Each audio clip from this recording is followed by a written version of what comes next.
अणुवर्त विद्यालय के ऑनलाइन अध्ययन सत्र में आपका स्वागत। मैं विष्णुकांत शर्मा कक्षा 7 के विज्ञान विषय के द्वितीय अध्याय को लेकर आपके समक्ष प्रस्तुत हूँ। प्राणियों में पोषण।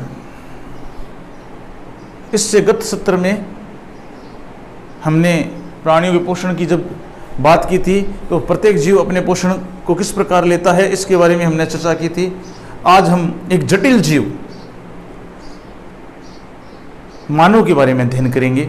इससे पूर्व हमने एक कोशिकीय जीवों, बहुकोशिकीय जीवों, सूक्ष्म जीवों के बारे में अध्ययन किया था, किस प्रकार अलग अलग जीव अपना भोजन अंतर्ग्रहण करते हैं। आज हम उससे आगे के अध्ययन के लिए चलते हैं। मानव में पाचन। मानव में पाचन कैसे होता है, अपने आप में एक रहस्यमय प्रश्न है। हमने भोजन लिया, हमारी मम्मी ने खाना डाला और हमने उसे थाली में लिया, निवाला मुंह में लिया। मुंह में जाने के बाद वह कहाँ जाता है? भोजन मुख में आया, फिर कहाँ गया, उसका क्या हुआ? हमें एनर्जी भी मिल रही है, लेकिन वह किस प्रोसेस से गुजर रहा है? कौन कौन से अंग है बॉडी में या हमारे शरीर में जो हमें दिखाई नहीं दे रहे? हमें दिखाई कहाँ तक दे रहा है? मुंह तक के। मुंह में गया है, फिर गले में भी आया है। अब वो गले में आया है कहीं और किसी अंग से, फिर वो पेट में भी आया है, लेकिन पेट में हमें अनुभव नहीं होता। फिर वो मल के द्वारा बाहर भी निकलता है अपशिष्ट के रूप में। तो ये हमें ज्ञात करेंगे आज हम इस अध्ययन सत्र में कि भोजन का पाचन कैसे होता है। चलिए, सबसे पहले भोजन हमारे शरीर में स्थित एक सतत नली जो मुख गुहा से शुरू होकर मल द्वार तक होती है। समझिएगा, मैंने एक स्टेप टू स्टेप लिखा है इसको कि भोजन है वो एक सतत नली से गुजरता है। एक पूरी नली है, कहां से शुरू हुई? मुंह से शुरू होकर ऐसे नीचे तक, गुदा तक। तो भोजन एक सतत नली जो मुख गुहा से शुरू होकर मल द्वार तक जाती है, जो मुख गुहा से शुरू होकर मल द्वार तक जाती है, उससे होकर गुजरता है। अब इस भोजन जिन जिन अंगों से गुजरता है उनके बारे में देखेंगे कि कौन कौन से अंग हैं जिनसे। सबसे पहले मुख गुहिका। हमारा जो मुंह है उसको खोलेंगे तो अंदर एक कैविटी दिखाई देगी, प्यालानुमा संरचना है। ऊपर भी, नीचे भी है और ऊपर भी है, तो दो प्यालानुमा संरचना, ऐसा मुख है हमारा। प्यालानुमा संरचना में भोजन जाता है। वहां से भोजन किस में आता है? ग्रशिका में। ग्रशिका ये यहाँ पे और यहाँ तक, ये ग्रशिका है।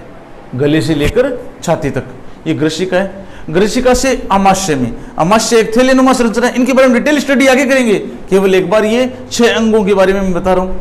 फिर पेट में एक आमाशय थैलेनुमा संरचना है जिसके 3 भाग होते हैं, कार्डियक, फंडिक, पाइलोरिक। उनके बारे में आगे डिटेल स्टडी करेंगे। फिर आ गया क्षुद्रांत्र जिसे छोटी आंत बोलते हैं। आमाशय से भोजन काफी पाचन यहाँ होता है। उसके बाद सबसे ज्यादा पाचन कहाँ होता है? छोटी आंत में होता है। भोजन का सबसे ज्यादा पाचन छोटी आंत में होता है। उसके बाद कुछ जो अपचा भोजन है वो वृद्धांत्र में आता है, और वृद्धांत्र में जो अपचा भोजन है अपशिष्ट पदार्थ के रूप में मल द्वार में आके इकट्ठा हो जाता है, और मल द्वार के द्वारा शरीर से मलाशय में आके इकट्ठा होता है। मल द्वार में नहीं, मलाशय में आके एक नीचे थैलेनुमा संरचना होती है जिसमें मल एकत्रित हो जाता है। फिर वो मल जैसे भी आवेग बनता है शरीर से बाहर निकाल दिया जाता है। ये मुख्य रूप से 6 अंग हैं जो भोजन के पाचन का कार्य करते हैं। चलिए, सबसे पहले, अब अंगों से पहले ये तो 6 अंग हैं, इसके अलावा इससे 3 संबंध ग्रंथियां और होती है हमारे पाचन तंत्र की। 3 ग्रंथियां कौन कौन सी होती है? पहली है लार ग्रंथि, जिसे लाला ग्रंथि भी कहते हैं। इससे एक एंजाइम निकलता है टाइलिन, हमारी जीभ के ऊपर पाई जाती है लाला ग्रंथि, लार ग्रंथि बोलते हैं। लार प्रति है हमारी, इसे टाइलिन एंजाइम पाया जाता है। यह है हमारी जो भोजन में कार्बोहाइड्रेट होता है उसको शर्करा में बदलता है, कार्बोहाइड्रेट को शर्करा में बदलता है। उसके बाद यकृत ग्रंथि। यकृत ग्रंथि हमारे शरीर की सबसे बड़ी ग्रंथि होती है। यकृत ग्रंथि हमारे शरीर की सबसे बड़ी ग्रंथि होती है। और तीसरी होती है अग्नाशय ग्रंथि। अग्नाशय ग्रंथि से 2 प्रकार के हार्मोन निकलते हैं। एक होता है इंसुलिन और दूसरा होता है ग्लूकेगॉन।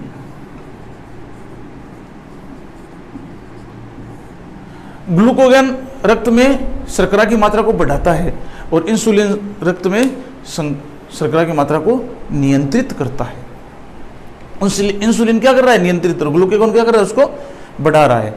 अग्नाशय में एक लैंगरहैंस द्वीप कोशिकाएं पाई जाती है, जिसमें लैंगरहैंस द्वीप कोशिकाओं में 2 प्रकार की अल्फा और बीटा कोशिकाएं पाई जाती है। अल्फा कोशिकाएं ग्लूकोगन स्रावित करती है और बीटा कोशिकाएं इंसुलिन।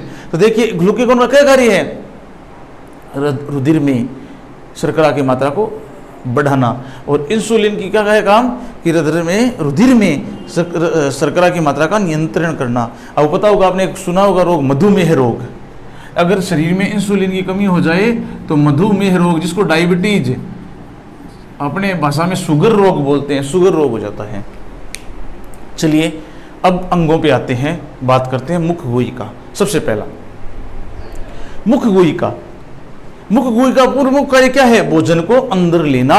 भोजन को हम मुंह में डालते हैं तो भोजन को अंदर लेना, उसे क्या कहते हैं? अंतर्ग्रहण कहते हैं। भोजन को मुंह के अंदर लेना, ये क्या कहलाता है? भोजन का अंतर्ग्रहण। भोजन को मुख के अंदर लेना क्या कहलाता है? भोजन का अंतर्ग्रहण। अब आपने भोजन मुंह में ले लिया। हमारा मुंह कैसा है? एक प्याले नुमा संरचना है।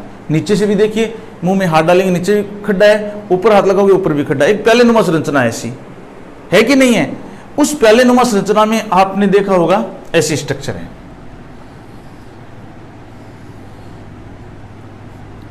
ऐसी स्ट्रक्चर है, ऊपर नीचे से यहां से जुड़ा हुआ है।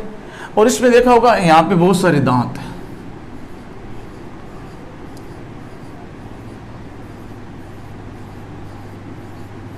अब आपको लग रहा है सर गोल दांत बना रहे हैं, दांत गोल थोड़ी ना होते हैं। ये समझाने के लिए इस जबड़े में पूरे में ऊपर और नीचे दांत है, यू शेप में है। ऐसे यू शेप में दांत है, ऊपर भी यू शेप में दांत है, ऐसे दांत ऐसे। आपने कभी दांत गिने हैं? हमारे कितने दांत होते हैं? हमारे मुंह में ऐसा कहा है 32 दांत होते हैं और उन्हें 4 भागों में बांटा गया है। उन 32 दांतों को 4 भागों में बांटा गया है। कर्तनक, कर्तनक का मतलब काटना, ये शुद्ध हिंदी शब्द है कर्तनक। कर्तनक का मतलब काटना। तो जो काटते हैं वो दांत क्या कहलाते हैं? कर्तनक। जो भोजन को काटते हैं, किसी चीज को काटते हैं, वो क्या कहलाते हैं? कर्तनक। फिर आया रदनक।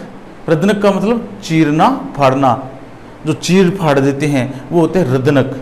फिर आता है अग्र चवर्णक, आगे के चबाने वाले। चवर्णक का मतलब चबाने वाले।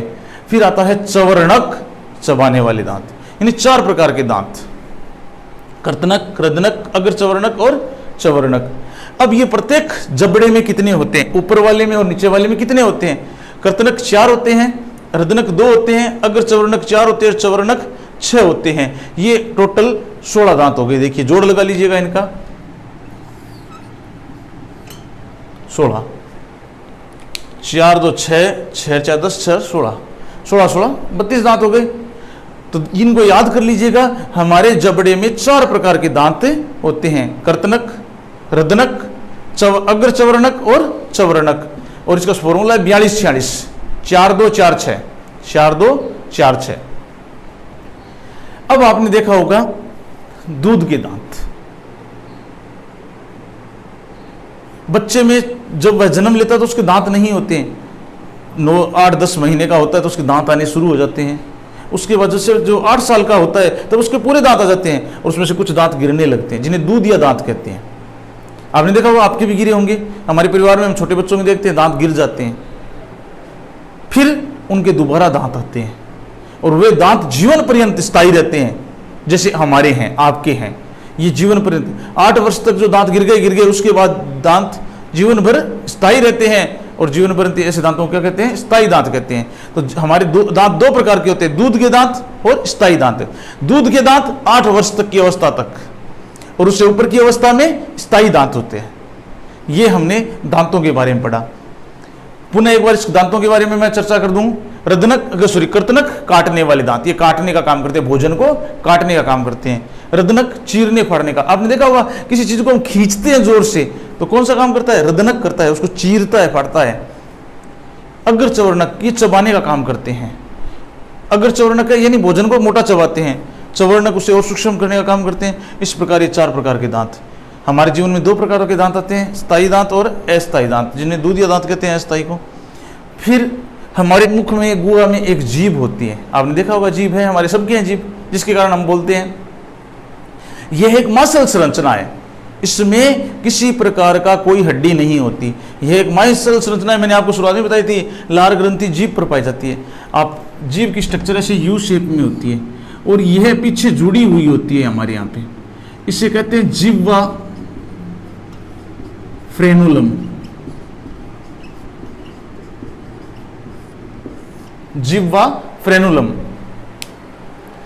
हमारे जीभ जो होती है वो पीछे की तरफ यहाँ कंठ के पास जुड़ी हुई होती है एक आधार बिंदु से, जिसे क्या कहते हैं जिह्वा फ्रेनुलम।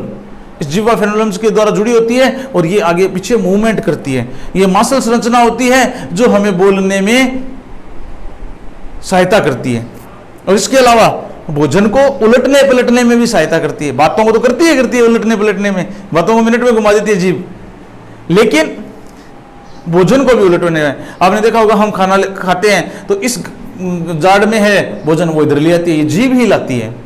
तो जीभ क्या करती है, भोजन को उलटने पलटने का भी कार्य करती है। और इसमें लार ग्रंथि पाई जाती है जिसमें टाइलिन एंजाइम होता है जो किसको बदलता है, स्टार्च को शर्करा में बदल देता है।